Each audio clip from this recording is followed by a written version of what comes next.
Mohon perhatian, tekan tombol subscribe. Terima kasih atas perhatiannya.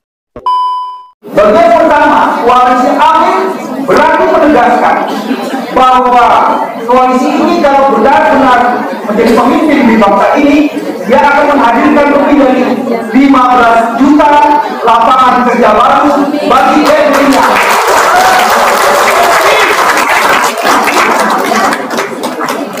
Kalau perubahan itu yang tadi saya ucapkan dilakukan saja, perubahan sudah terjadi.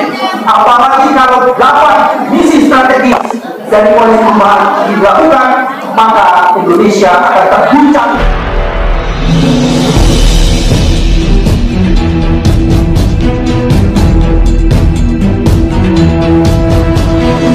Saya Yang Muhammad, driver online Depok.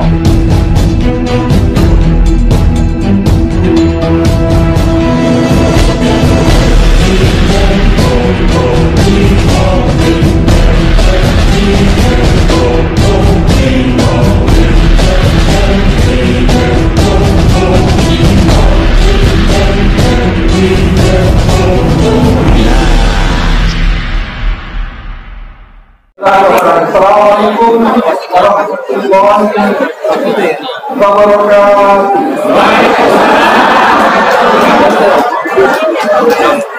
Kalau jawabannya kayak gini nggak akan ada perubahan.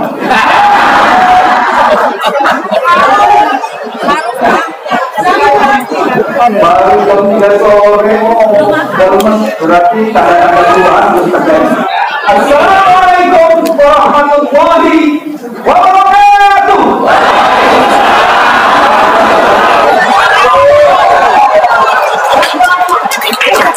Itu yang perlu perubahan.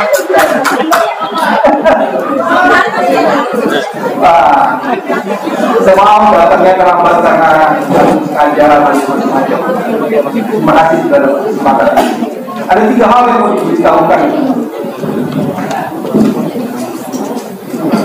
Ada beberapa hal penting yang ada di dalam visi dan misi yang dibuat oleh Amin yang berbeda dengan visi dan misi yang dirumuskan oleh calon-calon yang lain. Bagian pertama adalah bagian yang paling menyentuh dari kehidupan kita, dan ini sangat diabaikan pada saat strategis sekali. Dan saya menduga, karena saya baru ada visi-misinya, di visi dan misi di koalisi yang lain itu sudah dirumuskan. Apa itu? Air, kedaulatan air. Air adalah sesuatu yang lekat dengan kehidupan. Tak ada kehidupan kalau tak ada air. Dan hari ini air itu menjadi begitu penting, dan di masa depan jika air tidak dikelola, maka dia akan menjadi pemicu kekerasan struktural dan mungkin perpecahan di dunia yang menyebabkan perang dunia ketiga. Kita memang dikepung oleh lautan, karena Indonesia adalah satu-satunya negara di dunia yang disebut dengan state artificial. Tapi kepungan air itu adalah kepungan air yang bersifat kelautan. Air bersih, suci, mensucikan, itu di dunia tidak sampai 5%. Dan hari ini air tidak dikuasai oleh rakyat sang pemilik kedaulatan, dan tidak ditujukan penuh-penuhnya untuk masyarakat. Dan ini yang paling menarik. Jadi air adalah sesuatu yang bisa menjadi bagian penting. Dan saya menduga kecerdasan dari tim yang menyusun visi dan misi dan menempatkan air sebagai bagian penting itu melengkapi Indonesia, karena selama ini kita hanya konsentrasi pada isu yang bersifat panas, kejahatan, tapi tidak air dan kelautan. Itu sebabnya bagian kedua, hal yang juga sangat menarik yang dirumuskan di dalam visi dan misi itu berkaitan dengan agro-maritim. Coba dicek. Indonesia sebuah negara yang berbasis kepada laut sebenarnya, dan selama ini kita mengunjungi laut, dan kita juga punya kekuatan yang disebut sumber daya alam, dan perubahan itu dilakukan melalui perumusan yang berkaitan dengan agro-maritim. Jadi tadi air, sekarang ada agro-maritim. Nah, itu yang sangat menarik. Dengan agro-maritim artinya kita tidak hanya konsentrasi pada bagaimana mengelola sumber daya alam, tapi mengelola sumber daya laut. Karena di lautan Indonesia akan jaya. Itu bagian kedua yang menarik.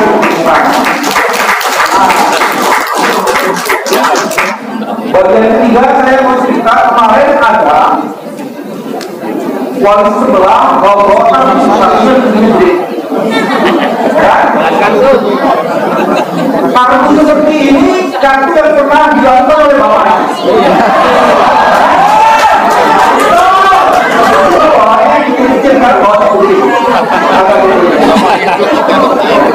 Nah, saya mau menunjukkan apa bedanya kartu ini dan visi dan misi yang dirumuskan oleh Koalisi ya.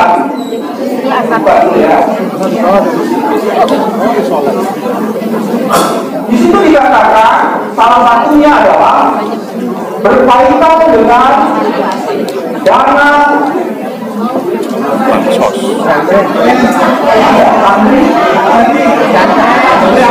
abadi santri. Kesannya seolah-olah itu keren banget. Kemarin kita periksa mengenai dana tadi. Yang ini ya.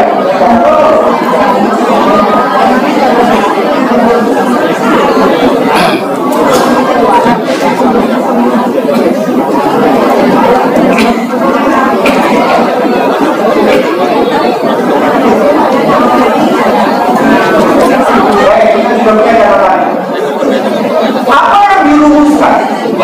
Mari kita lihat ideologi balik dana abadi santri. Teman-teman saja, dana abadi santri ditujukan seolah-olah itu keberpihakan kepada santri. Padahal kalau dicek oleh santri-santri, kebetulan saya ketemu beberapa santri dan beberapa ustaz, dana abadi santri itu dipakai justru mengobjekkan santri. Santri tidak difakirkan, tidak dihargai. Mari kita lihat apa yang dilakukan oleh kami. Pertama, santri tidak hanya didik karena mengetahui tentang ilmu tauhid, tapi santri juga akan dikembangkan untuk memiliki pengetahuan yang bersifat entrepreneurship. Jadi santri-santri kita nanti ada santri-santri yang memiliki kemampuan entrepreneurship. Bahkan kalau teman-teman sekolah pesantren dan mau masuk ke universitas, maka para santri itu harus mengikuti pendidikan yang disebut dengan paket C. Nah, insya Allah nanti yang disebut dengan para santri akan disejajarkan dan disetarakan basis pendidikannya sehingga dia bisa masuk melanjutkan ke perguruan tinggi tanpa harus mengikuti paket C.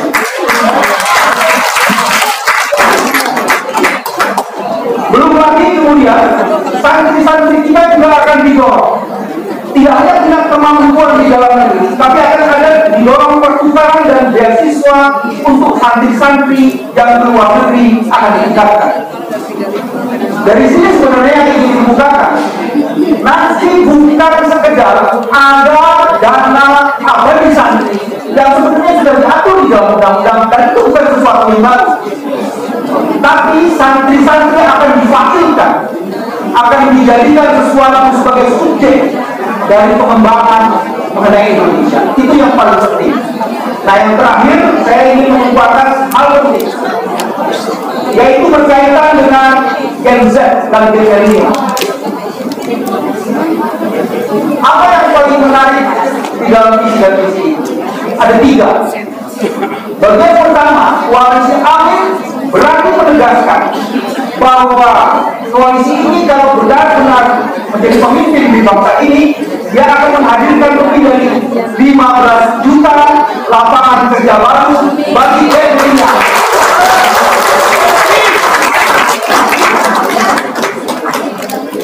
Bagian yang kedua akan diberikan konsentrasi pada hal-hal penting, yaitu mengembangkan kewirausahaan kalangan Gen Z dan milenial melalui program-program tidak hanya pendampingan tapi penempatan mereka dalam BUMN.